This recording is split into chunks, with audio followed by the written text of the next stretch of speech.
Isso tudo começou, pelo menos a gente ficou sabendo, eu fiquei sabendo, quando começou o feriado do Ano Novo Chinês aqui, que foi lá pro final de janeiro, se não me engano, e que a gente ficou sabendo que estava tendo um surto de uma gripe lá na parte de Wuhan. Eu fui para a cidade natal da minha esposa, que é aqui do lado de Beijing, dá uma hora de viagem de carro. E já lá, o governo já estava falando para todo mundo usar máscara, ficar em casa, evitar contato, tudo mais. Isso já, quando eu soube, no dia seguinte já estava no noticiário falando que o pessoal fica em casa. Não forçando o pessoal, lógico, mas tanto que eu acho que o pessoal aceitou bem. Foi até impressionante, porque todo mundo estava fazendo isso, então não era imposição, você tem que ficar em casa e tudo mais. Eu acho que em Wuhan isso foi mais severo. Eu não sei, que eu não fui pra lá. Mas como lá era o foco, então acho que foi mais severo lá. Mas aqui em Beijing, na região de Beijing, foi o lockdown que o governo sugeriu, né? No lockdown, acho que nem foi lockdown, foi isolamento mesmo. Tanto que assim, a gente passou 7 dias do feriado lá usando máscara, lavando a mão quando voltava de casa, evitando... as ruas estavam vazias no feriado, um dos maiores feriados, as ruas estavam vazias, não via ninguém na rua. E aí, quando a gente voltou do feriado, eu achei que ia voltar a trabalhar e tal, não, mas me enganei. As empresas todas falaram para trabalhar de casa, a grande maioria. Incrivelmente, você não via gente na rua, tanto que assim, eu trabalhei de casa umas 3 semanas. Passadas 3 semanas, as empresas foram gradualmente trazendo o pessoal para o escritório, lógico. E engraçado que assim, o que a minha esposa falou foi que assim, para pessoas que eram de Beijing, que a gente sabe do noticiário local, né? Que a gente mora aqui, a gente sabe do noticiário local. E ela falou que pessoas que eram de Beijing, que são de Beijing, que não tinham como se sustentar, tal, ou estavam presos lá em Wuhan, o governo chinês deu um auxílio para eles. As empresas não podiam demitir. Eu não sei quão forte foi isso, mas na minha empresa não teve nenhuma demissão, que eu saiba. Pelo menos no meu time não teve ninguém. E a gente acompanhava durante as 3 semanas que a gente ficou em casa, a gente acompanhava o número das pessoas que iam sendo infectadas e tal. Eles até colocavam no mapa, um mapinha, os condomínios, as regiões que estavam com pessoas infectadas. Aí quando passou esse surto, né, que começou a decrescer o número de pessoas que eram infectadas, eles abriram. E mesmo assim, quando você entrava na empresa, quando você chegava na porta da empresa, tinha um controle, que assim, eles usaram, acho que o GPS, os dados de GPS aqui. Então, se você saiu de Beijing, eles evitaram ao máximo o tráfego de pessoas entre as cidades. Então, se você saiu de Beijing ou veio de fora nos últimos 14 dias, você teria que se isolar por 14 dias. Eles pediam para não ir trabalhar se você tivesse vindo de outro lugar. E aí todos os lugares também checavam sua temperatura, uma forma de prevenção, né? E também quando eu chegava no meu andar, eles davam máscara, todo dia eles davam máscara e álcool gel. Então você entrava, lavava a mão com álcool gel, colocava máscara e trabalhava o dia inteiro lá. Os restaurantes ainda não estavam abrindo, baladas não estavam abrindo, bares não estavam abrindo. Aí depois gradualmente começaram a abrir com restrições, né? Você já podia ter 2 ou 3 pessoas na mesa, tem que ter um distanciamento mínimo também. Desde que eu vim pra cá, eu senti bastante cuidado, né? Então, eu vim pra China, botei os pés aqui, já me tirou a minha temperatura, já me colocaram de quarentena, eu e minha mãe. Essa quarentena durou 14 dias e, assim, sempre éramos monitorados, então vinham pessoas para ver se a gente estava realmente em isolamento social, vinham médicos para ver se a nossa saúde estava ok. E depois que se passaram esses 14 dias, né, no último dia veio mais uma médica para ver se a gente estava saudável para sair. E depois ela falou que a gente estava, então eles liberaram a gente. Então, desde a minha entrada eu já senti um super cuidado, né? E quando eu saí daqui, eu precisei fazer um QR Code de saúde, né? Saí daqui da minha casa, precisei fazer um QR Code de saúde. Esse QR Code de saúde é um QR Code onde está sendo o controle da China, né? Então tá facilitando o controle da China através desse QR Code. Ele nada mais que é um QR Code e através das cores as pessoas conseguem entrar nos lugares públicos. Então, se você tá com a cor verde, você consegue circular livremente. Se você tá com a cor amarela ou vermelha, você precisa estar em isolamento social e você não pode entrar nos lugares, né?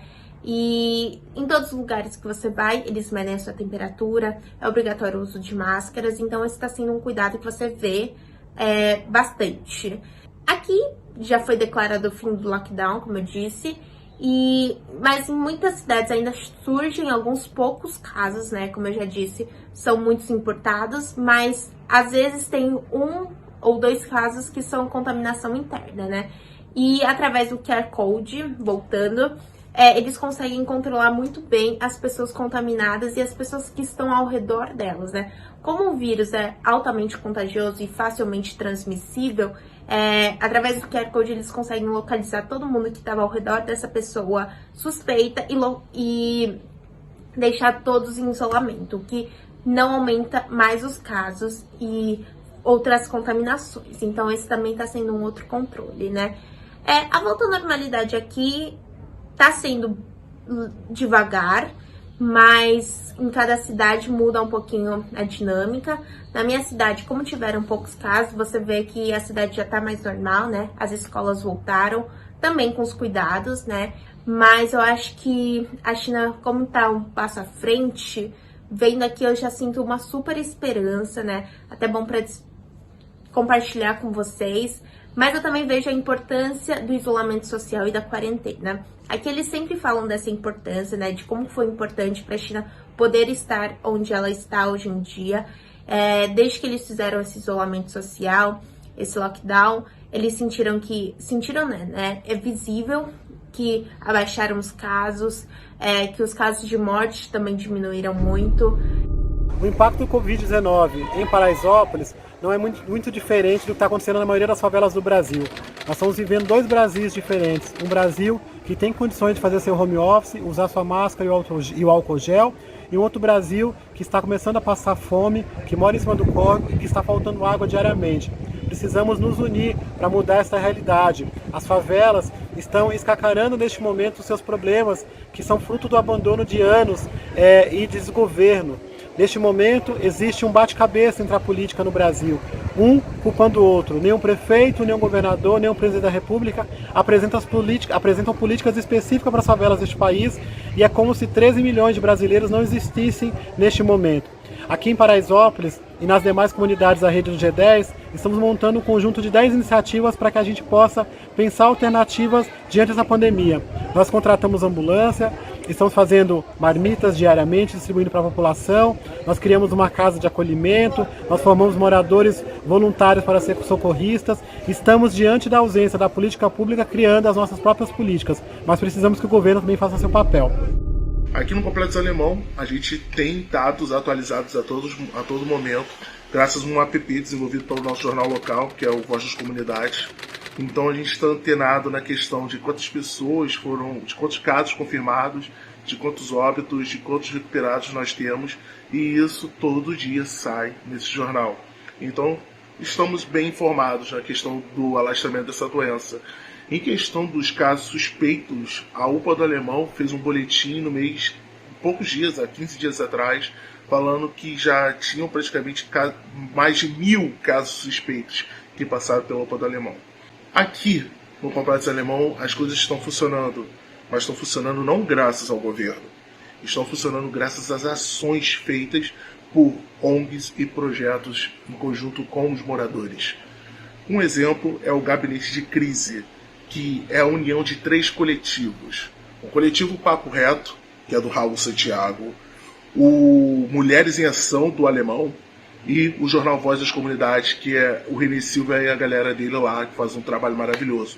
Esse coletivo está levando alimentos para as famílias, já tem mais de milhares de cestas básicas distribuídas, kits de higiene, e eles estão fazendo esse trabalho levando isso para várias partes da comunidade, com um complexo alemão enorme. Eles estão tentando atender o máximo de pessoas possíveis, entendeu? Eu faço também parte de um movimento que é o SOS3G Covid-19, onde eu levo face shields para profissionais de saúde. Alguns também já foram doados para a UPA aqui do Alemão, já conseguimos também doação de álcool em gel.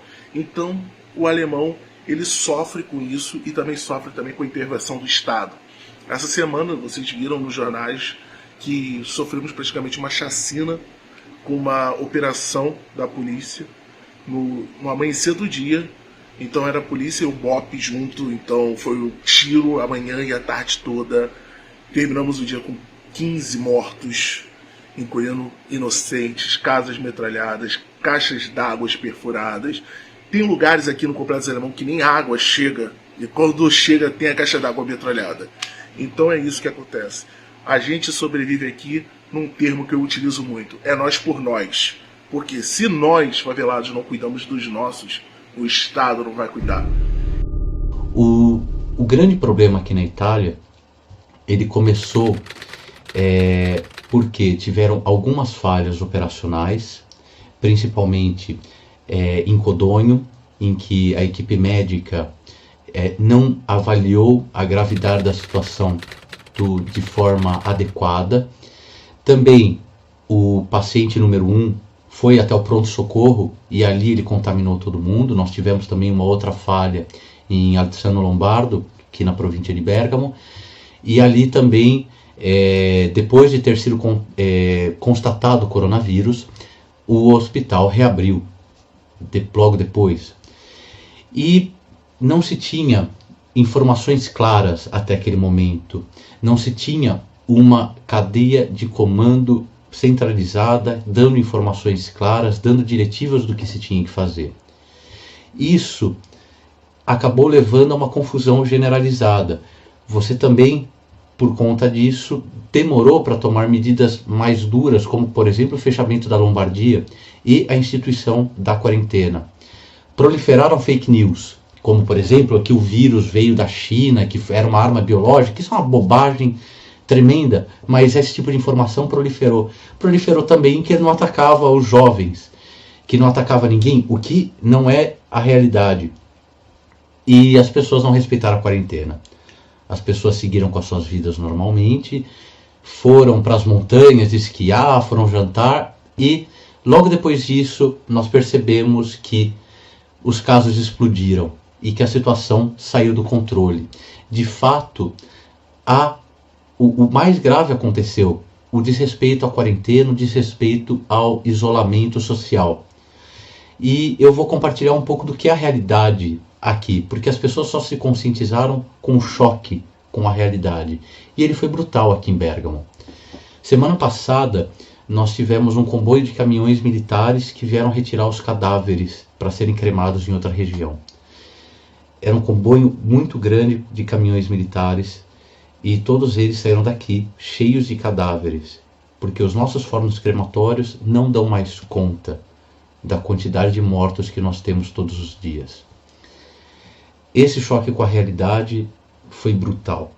Hoje, toda a Itália vive um clima de luto coletivo, mas aqui em Bergamo, muito especialmente, nós vemos que esses fatos, as mortes, as pessoas afetadas, isso acontece muito perto de nós, e tudo isso poderia ter sido evitado se essas regras de isolamento tivessem sido seguidas. As pessoas que morreram aqui, elas não têm direito a um funeral, elas vão ser cremadas e as cinzas só serão devolvidas para a família depois que essa crise passar, e isso só torna a situação ainda mais triste. A quarentena é muito difícil. Eu já estou há mais de um mês em quarentena. É muito complicado. A saudade do contato social, os amigos de trabalho, ver as pessoas, a vida como ela é normalmente. E você tem uma realidade inesperada, você tem que planejar o que você vai comer por um mês, etc. É importante que vocês saibam, a única coisa que efetivamente salva vidas nesse momento é você ficar em casa. Proteger os idosos principalmente, respeitar o isolamento social, evitar ao máximo sair, de preferência não sair, principalmente os idosos.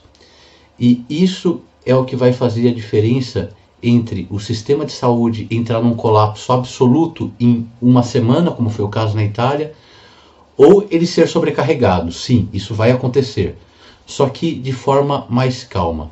Respeitem a quarentena, respeitem a vida de vocês, isso é mais importante. E também respeitem os profissionais de saúde. Eles são aqueles que têm que ser respeitados nesse momento. O que for pedido pelos profissionais de saúde, façam. E galera, já são mais de 50 dias de trabalho, né, dentro da comunidade, depois do início dessa questão da pandemia aí com o coronavírus, né, esse Covid-19 aí, que acho que é uma coisa que é um divisor de águas, né?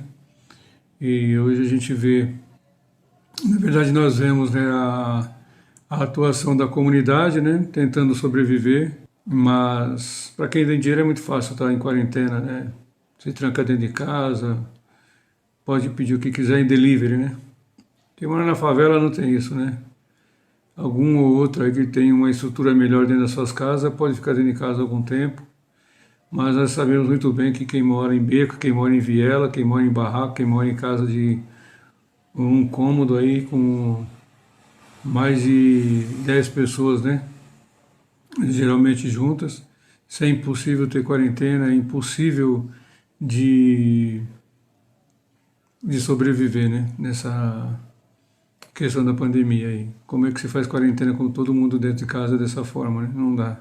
E as comunidades estão aí, a Deus dará, né? Todas as lideranças, as pessoas das associações, uma boa parte do setor privado ajudando a sobreviver, né? A questão da cesta básica, a questão do alimento, é o que nós estamos fazendo e vendo, né? A questão de você fazer marmita para doação, almoço, né? Então esse é o nosso papel. Então o impacto do coronavírus nas comunidades está se tornando muito grande, muito forte. Heliópolis, né, um lugar que tem aí mais de 25 a 30 mil famílias, hoje nós somos cerca de 200 mil pessoas. Então é um universo muito grande. Nós temos 1 milhão de metros quadrados aqui na nossa comunidade, então imagina como que é tratar 1 milhão de metros quadrados, né, dentro dessa pandemia. Então é todo mundo tentando de alguma forma ajudar, difícil acessar todo mundo, é difícil você ajudar todos da comunidade, todas as famílias, é muito difícil. Mas nós estamos fazendo aí, com esse impacto, fazendo o que é possível. E nós temos visto muita coisa aqui, né? Principalmente muitos idosos, né, largados dentro de casa, idosos que moram sozinhos ou idosos que moram com a sua própria família, mas que não têm assistência nenhuma, famílias que têm seus deficientes físicos, que têm seus deficientes mentais, e isso está gerando uma coisa muito ruim, porque esse impacto a gente não sabe onde vai parar para poder atender melhor essas famílias, né? E as comunidades também, as pessoas às vezes têm um descrédito, né, em relação a essa questão da pandemia, em relação ao vírus, né? E o pessoal agora acaba se tornando incrédulos e acaba ficando na rua, como nós estamos vendo, né? Parece que nos 15 dias primeiros da pandemia e da quarentena estava tudo ok. Muita gente dentro de casa e tal, mas depois de algumas declarações aí do governo federal, deu uma debandada nos últimos 20 dias para cá, que a população está todo mundo na rua. E nós aqui faremos a nossa parte. Tentaremos de todas as formas fazer com que as pessoas estejam dentro de casa, que as pessoas possam, de alguma forma, ser atendidas, né? Na medida do possível, dentro da comunidade, orientar, fazer com que as pessoas possam se responsabilizar também, né? O primeiro caso registrado de Covid-19 aqui na Eslovênia foi exatamente há 9 semanas, no dia 4 de março, um turista do Marrocos que havia passado pela Itália. A partir de então, se reforçou um alerta que já vinha sendo feito. Havia uma preocupação muito grande com a chegada do coronavírus aqui na Eslovênia, dada a proximidade geográfica com a Itália e também o fato de que muitos turistas italianos visitam o país. Isso desde janeiro vinha sendo reforçado para que quaisquer pessoas com sintomas, ainda que leves, de gripe se isolassem, deixassem de ir fisicamente ao trabalho, deixassem de ir à escola, e a partir do primeiro caso isso foi reforçado ainda mais. Em que sentido? Passou-se a ser veiculado uma série de orientações, aquelas orientações básicas sobre a importância de lavar as mãos, de tomar cuidado com os sintomas, isso pela mídia e também numa comunicação porta a porta. Nós recebemos aqui em casa uma carta do prefeito do município ressaltando a gravidade da situação. Grandes aglomerações foram imediatamente canceladas, o país entrou em isolamento social, em isolamento domiciliar. Quem podia estava trabalhando de casa, muitas pessoas foram afastadas do trabalho, aí o governo fez um pacote para complementar os salários, para fazer com que todos mantivessem a sua renda, num sentido de prevenir uma crise econômica ainda mais grave. Manteve-se aberto apenas o comércio essencial. Isso foi feito com horário reduzido, e mantendo as 2 primeiras horas do dia apenas para aqueles de grupos de risco, idosos e portadores de doenças crônicas. A curva de crescimento nesse primeiro mês existiu, evidentemente, mas não foi um crescimento tão vertiginoso como em outros países. Foi um crescimento dentro do esperado, já que as medidas de isolamento foram tomadas de forma muito rigorosas. No último domingo de março, foi publicado um decreto que a partir da meia-noite daquele dia as medidas estavam mais rigorosas. O que isso significou? A partir de então, o país estava no chamado lockdown, no chamado confinamento. Passou-se a ser proibido circular fora do município de residência sem uma causa muito justa, por exemplo, um problema grave de saúde que exigisse esse deslocamento. Foram instaladas blitz policiais nas entradas e saídas dos municípios e havia também fiscalização aleatória em vários pontos da cidade, tanto para pedestres quanto para motoristas. Na minha opinião, essa medida foi o que realmente tornou a questão sob controle aqui na Eslovênia. Isso porque, a partir do confinamento, não houve mais nenhum caso novo que não fossem nas 2 cidades anteriormente mais afetadas, a capital, Ljubljana, e Celje, uma cidade próxima da capital. Aqui em Bled, por exemplo, houve apenas um caso registrado e esse caso foi anterior ao confinamento. De forma que, algumas semanas depois, as pessoas passaram a ter a sensação de que, nas cidades isoladas em que não havia nenhum caso, poderíamos acreditar que o vírus não estava no ar, nas coisas. Mesmo assim, as medidas foram mantidas até o último fim de semana de abril. Então houve novamente essa reabertura dos municípios e gradualmente as coisas estão voltando a ser autorizadas. Por exemplo, no início desta semana, na segunda-feira, restaurantes com espaços ao ar livre foram autorizados a reabrirem, mas com a ressalva de que na mesma mesa só podem ficar membros da mesma família. Se tudo correr bem, as escolas reabrem gradualmente, primeiro para as crianças mais novas e aos poucos para as crianças mais velhas, e provavelmente com algumas exceções que ainda não foram divulgadas, mas muito provavelmente crianças que moram com avós, por exemplo, não devem retornar por conta de ter o risco na família.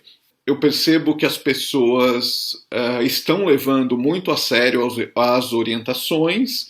É claro que tem gente que faz piada, é claro que tem discursos negacionistas e conspiracionistas, mas mesmo assim a gente não vê gente descumprindo de forma exagerada as normas.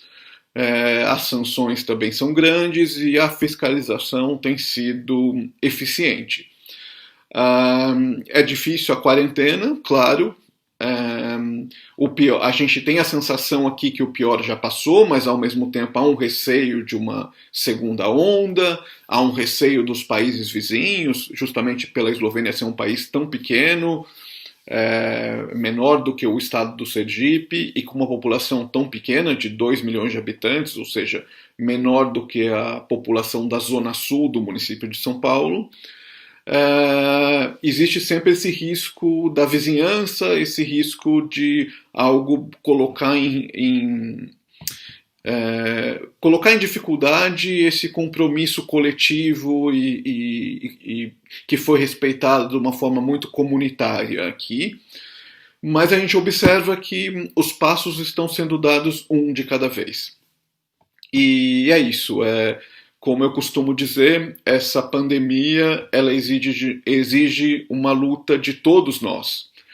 E é meio paradoxal, porque é uma luta em que estamos todos unidos por uma causa, ao mesmo tempo estamos todos separados. É uma união sem podermos dar-nos as mãos. É uma união dentro de um isolamento. Em 2015, a Brasilândia sofreu com a dengue. 5 anos depois, estamos sofrendo com a pandemia do coronavírus. Não é fácil.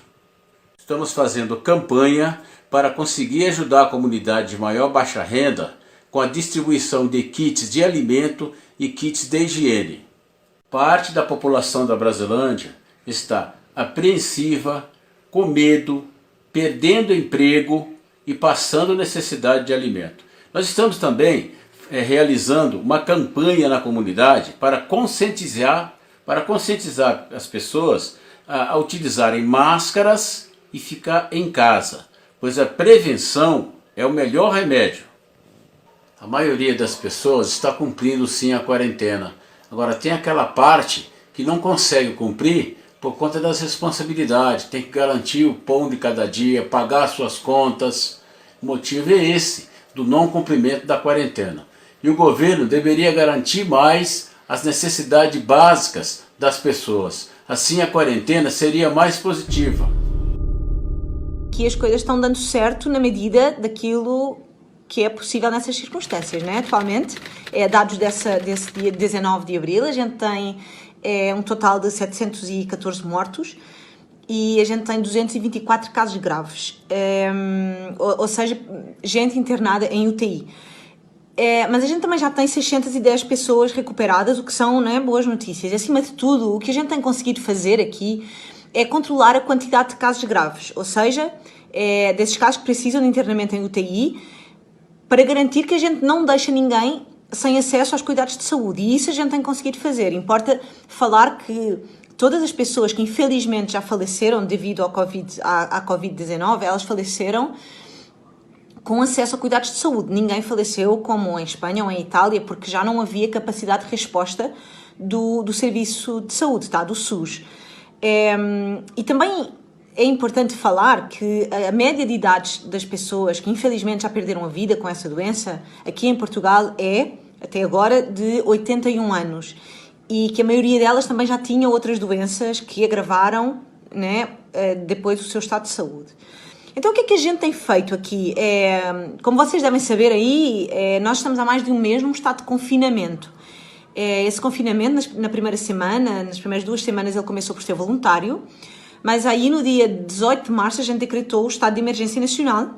Isso significa que todas as pessoas que podem estão trabalhando em casa e que a gente só está saindo efetivamente quando é muito necessário, para ir na farmácia, para ir no supermercado, para ir numa emergência médica. Todo o resto, restaurantes, shoppings, lares, né, residências de terceira idade, tudo isso está fechado. Cinemas, teatros, todos os shows foram cancelados. Enfim, estado de emergência decretado, o país está fechado. Por quê? Porque a gente precisa proteger, mais uma vez, os grupos de risco, né? Os idosos, as pessoas com doenças respiratórias, aquele tipo de pacientes que a gente sabe que possivelmente, se pegar o coronavírus, é que a pessoa vai precisar de um ventilador. E como a gente tem poucos ventiladores ainda, poucas camas disponíveis em UTI e poucos médicos, a gente aqui chama de intensivistas, são os médicos que estão habilitados a trabalhar com o ventilador, a gente precisa realmente conseguir o que os cientistas chamam de achatar a curva, né? De conseguir que haja menos gente infectada ao mesmo tempo para que os casos graves sejam também menores e a gente consiga que o sistema aguente.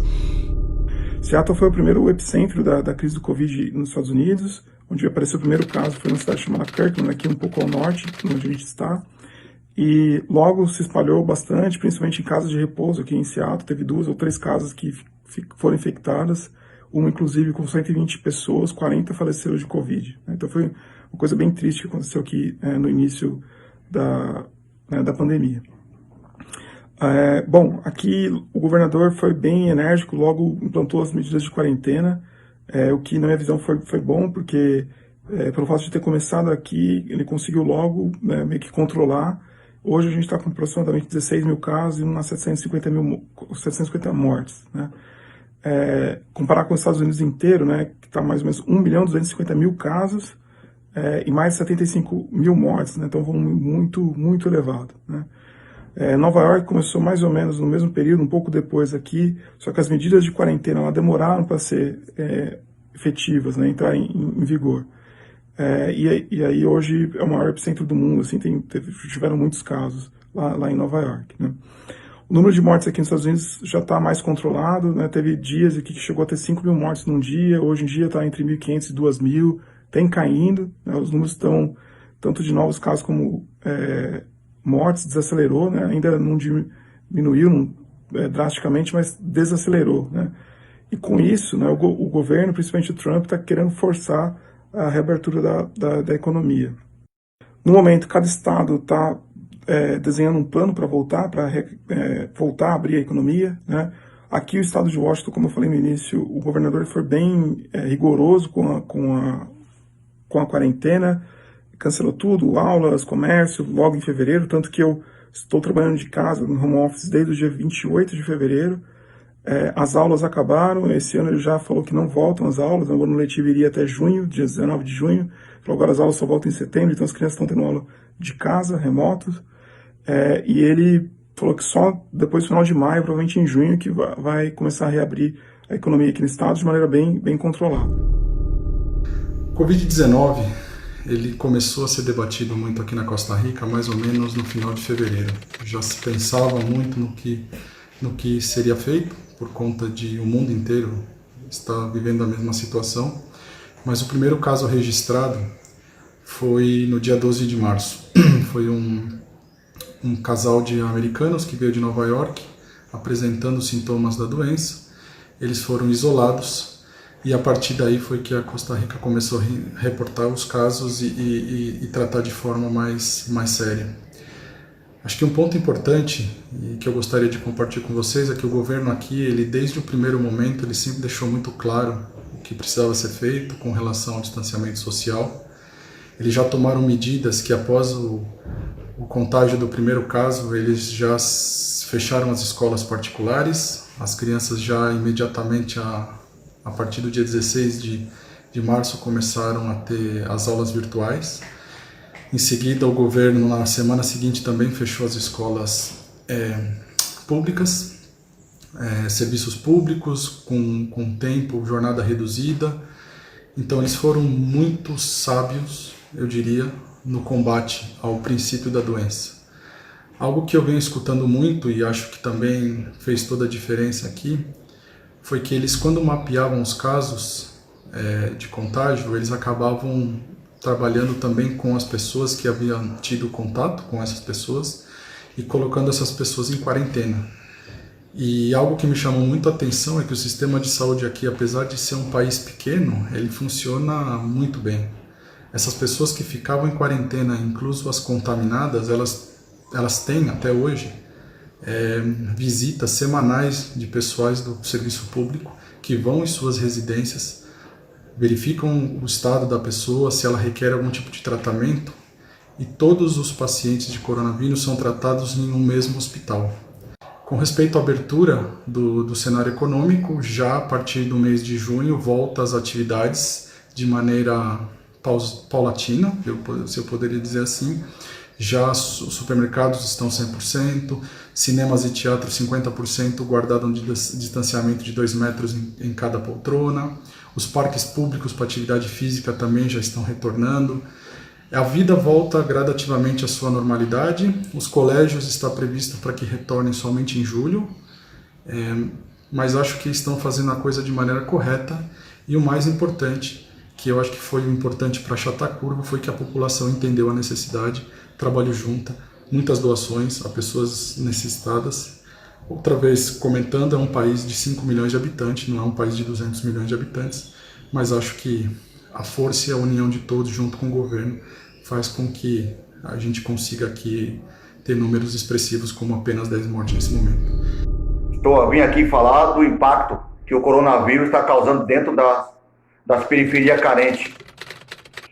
Eu acompanho de perto drama de várias famílias, aonde a falta do poder público é imenso, aonde o poder público não dá condições. Como que ele pode pedir isolamento para uma família se não dá condições do pai de família botar comida para os seus filhos na sua mesa? Fica difícil. O contágio é inevitável. O contágio vai acontecer. Não é à toa que no Capão Redondo é um índice bem elevado do coronavírus. A cada dia que passa, está aumentando mais o contágio, porque o poder público abandonou as favelas brasileiras, não dá condições, pede para nós ficarmos em casa, mas não dá condições para nós. Como é que eu vou falar isso para um pai de família que está sem emprego? Como é que eu posso pedir para ele ficar na sua casa se ele não tem o que comer? Fica difícil, né? E com isso, com a falta do poder público dentro das periferias carentes, o que vai acontecer? O contágio é inevitável. Não vai ter como. Vai ter um aumento muito grave, um aumento constante do coronavírus dentro das periferias carentes. E o mundo vai conhecer a maior carnificina dentro das favelas, dentro das comunidades, por falta do apoio do poder público.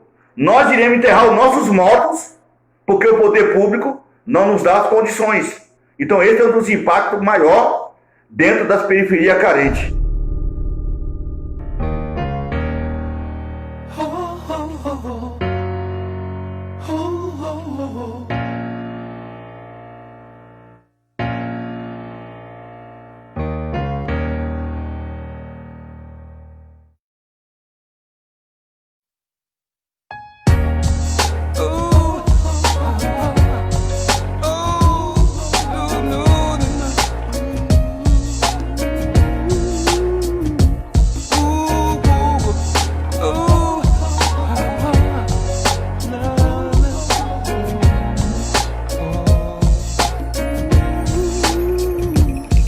Pelo chão, pelo amor, pelo sangue, pela cor, fidelidade, lealdade em nome do Senhor.